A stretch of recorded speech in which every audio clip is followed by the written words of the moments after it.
Sir, America और Iran की बात करेंगे या ईरान और अमेरिका कह सकते हैं, दोनों किस पर भारी हैं? कोई किसी पर है या किसी और पर है?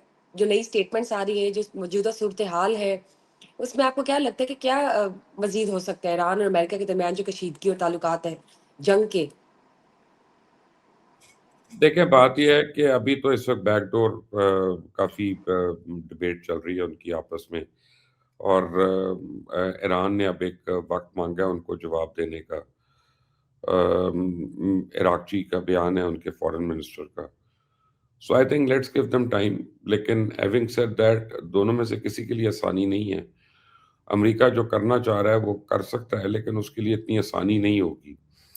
और ईरान जो समझ रहा है वो हो नहीं सकता।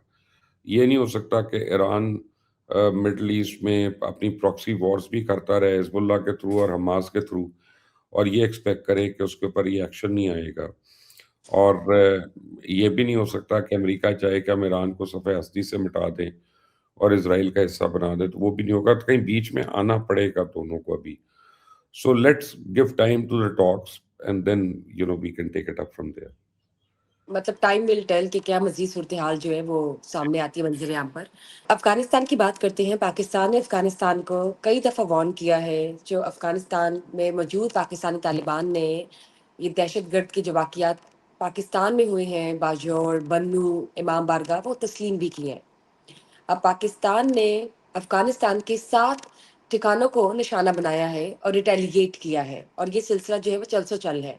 क्या कहना चाहेंगे? देखें, बात ये है कि अफ़गानिस्तान जो है ना, उसने हमारा हर सब्र को आज़मा लिया। हमने बरादराना मुल्क बन के रहे, हम मुसलमान मुल्क बन के रहे, हम हमसाया बन के रहे। हमने उनको फ़ीड किया, हमने उनके मिलियंस ऑफ रेफ्यूजीज़ को 30, 40, 50 साल हमने उनको रखा। उन्होंने हमारे लिए मसाइल पैदा किए। हमारे पासपोर्ट्स लेके गए बाहर, दुनिया भर में पाकिस्तान को उन्होंने बदनाम कराया, क्योंकि ये खुद तो घटिया हरकतों से बाज़ नहीं आते। पाकिस्तान उनको बार-बार कहता है और वो हर वक़्त वो ये बातें करना, मासूम बन जाना कि नहीं हमारा कोई ताल्लुक नहीं। इंटरनेशनल फ़ोरम्स पे उनको बताया गया, और जब उन्होंने देखा कि जी वो कतर भी है, यूएई भी है और फलाँ भी है और ये हमारे लिए बात कर रहे हैं कि जी ये इनको मौका दो, इनसे बातचीत कर लो, तो वो चौड़ हो गए कि पाकिस्तान पता नहीं ये कर सकता है कि नहीं कर सकता। तो पाकिस्तान ने कल रात को फिर उनकी औकात उनको दिखा दी है, और ये अब ख़त्म नहीं होगा यहाँ पे। ये मैं आपको गारंटी कर रहा हूँ। पाकिस्तान ने बहुत कुर्बानियाँ दे दी हैं, एंड इनफ इज़ इनफ। और अब इनको रोज़ इनको थप्पड़ पड़ेंगे। सर, ये जो हमारा अफ़गानिस्तान के साथ एक टकराव है या कशीदगी है या रिटेलिएशन है और ये जो वाइप आउट करना है टेररिज़्म को, ये जो एक्टिविटीज़ को है, इसका पाकिस्तान की क्या इमेज पोर्ट्रे हो रही है इंटरनेशनल स्केल पर? अमेरिका किस तरह से हमें पाकिस्तान, परसीव कर दुनिया रहा को है? पता है कि Pakistan is the biggest victim of terrorism, and Pakistan has been fighting this war for many years now. And Indeed. दुनिया को पता है कि पाकिस्तान जो है सही कर रहा है जो कर रहा है।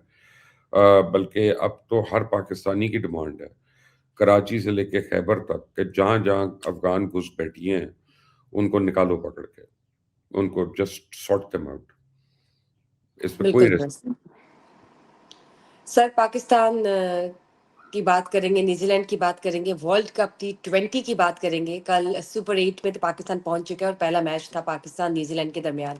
लेकिन ऑब्वियसली इससे पहले भी जब 15 फ़ेब को पाकिस्तान-इंडिया का मैच होने जा रहा था, तो वेदर फ़ॉरकास्ट जो था वो बहुत अनसर्टेन था। इस बार तो यही हुआ कि मौसम जो था उसकी वज़ह से वॉश आउट हो गया, या हम कह सकते हैं कि अब मैच मनसूख कर दिया गया है। लेकिन जो एक क्रिटिसिज़्म था या इम्प्रूवमेंट के चांसेस थे, जैसे कि कैप्टन की बात करें मिस्टर सलमान अली आगा की, तो उन्होंने लास्ट टाइम बॉलिंग की प्रेफ़रेंस ली और इस बार बैटिंग की। लास्ट टाइम तो आप देख सकते हैं कि किस तरह से पाकिस्तान की परफ़ॉर्मेंस रही अगेंस्ट इंडिया। अब इस बार उन्होंने ये फ़ैसला किया कि बैटिंग हम पहले करते हैं, लेकिन ऑब्वियसली मैच नहीं हुआ। आपको क्या लगता है कि पाकिस्तान की परफ़ॉर्मेंस कितनी मैटर करती है? और ये जो सुपर 8 है, पाकिस्तान क्या सेमीफ़ाइनल्स तक भी पहुँचेगा या नहीं? मैं कहता हूँ दफ़ा करें इसको। पहुँचता है, नहीं पहुँचता, मैं क्रिकेट देख ही नहीं रहा। ना कल भी मैं 1 मिनट भी मैच के लिए नहीं बैठा हूँ। मैं अपना टाइम नहीं बर्बाद करना चाहता रिश्वतखोरों के लिए, मैच फिक्सर्स के लिए और बोर्ड के उन लोगों के लिए जिनकी जेबें गरम हो रही हैं और पाकिस्तान का नाम खराब हो रहा है। तो मैं लानत भेजता हूँ ऐसी टीमों पे, और ऐसे खेलने वालों पे और खिलाने वालों पे। ठीक हो गया।